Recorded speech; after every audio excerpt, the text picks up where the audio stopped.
সাইয়্যিদানা মাওলানা মুহাম্মদ ওয়া আলা আলি সাইয়্যিদানা মাওলানা মুহাম্মদ সাল্লাল্লাহু আলাইহি ওয়াসাল্লাম।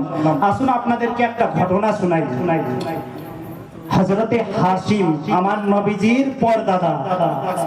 তিনি কি ছিলেন? আমার নবীজির পরদাদা ছিলেন।